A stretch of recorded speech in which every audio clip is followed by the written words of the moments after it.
భారతదేశంలో ఎన్ని మతాలున్నా కులాలున్నా మనందరం కూడా దేశ సమగ్రత కోసం ప్రతి పౌరుడికి ఒక భరోసా నింపే విధంగా కలిసిమెలిసి ముందుకెళ్లే సాంప్రదాయం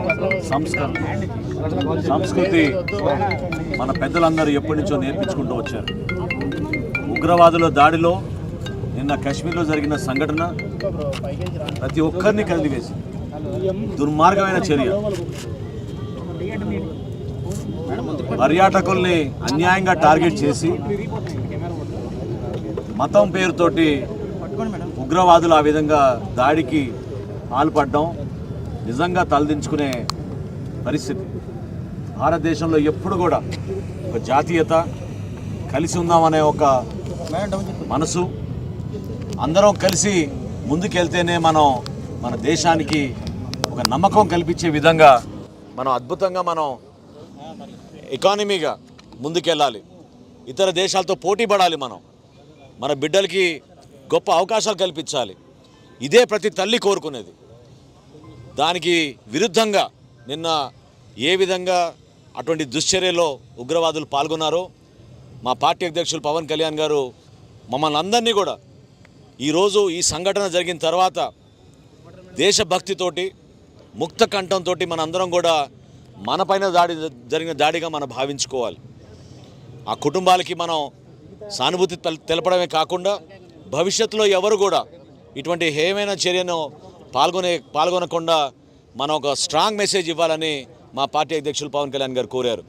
రాష్ట్ర వ్యాప్తంగా 3 రోజుల కార్యక్రమం జనసేన పార్టీ నుంచి చేపట్టబోతున్నాం.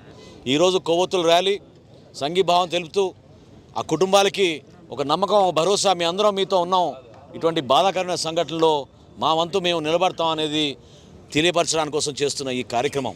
ఈ ర్యాలీతో పాటు రేపటి రోజున దీక్షలు నిర్వహిస్తాం. ఎల్లుండి స్వయంగా పవన్ కళ్యాణ్ గారు కూడా పాల్గొని మానవాహారంలో ఒక స్ట్రాంగ్ మెసేజ్ భారతదేశానికి, మన ప్రజలకి అందరం కలిసి ఉండాలి. ఇటువంటి చర్యలు ఇంకొకసారి జరగకూడదు. మనం ఆలోచించాల్సింది మన బిడ్డల కోసం, భావితరాల కోసం, మన దేశ భవిష్యత్తు కోసం.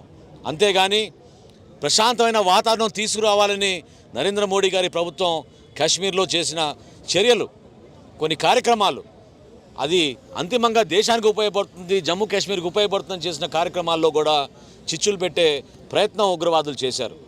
ఏ దేశానికి సంబంధించిన వాళ్ళైనా సరే ప్రతి ఒక్కరం కూడా దీన్ని ఖండించాలి. మనస్ఫూర్తిగా ఆ కుటుంబానికి జనసేన పార్టీ తరఫున, మా పార్టీ అధ్యక్షుడు పవన్ కళ్యాణ్ తరఫున మీ అందరం కూడా సానుభూతి తెలుపుతూ ఆ అమరవీరులకి నివాళులు అర్పించుకుంటూ ప్రశాంతమైన వాతావరణంలో ఒక మంచి సంకేతం ఇవ్వాలి. మనందరం కలిసి ఉన్నాం అనే ఒక సంకేతం ఇవ్వాలి. దేశంలో ఎటువంటి సందర్భంలో ఎటువంటి సంఘటన జరిగినా కూడా పార్టీలకు అతీతంగా, ప్రాంతాలకు అతీతంగా, మతాలకు అతీతంగా మీ అందరం కలిసి నిలబడి ఏ విధంగా మా పార్టీ అధ్యక్షులు పవన్ కళ్యాణ్ గారు పదే చెప్తారో జాతీయ భావన కల్పించే విధంగా ముందు మన జాతి, మన దేశం, దాని తర్వాతే మన రాష్ట్రం, మన ప్రజలు, మన పార్టీల గురించి కాదు. మనం నిలబడాల్సింది మన దేశం కోసం. ప్రతి ఒక్కరూ కదిలి రండి. ఈ 3 రోజులు ఇటువంటి కార్యక్రమాల్లో పాల్గొని మనందరం కూడా మంచి మెసేజ్ పంపించాల్సిన బాధ్యత ప్రతి పౌరుడికి ఉంటుందని ఈ సందర్భంగా తెలుపుకోండి.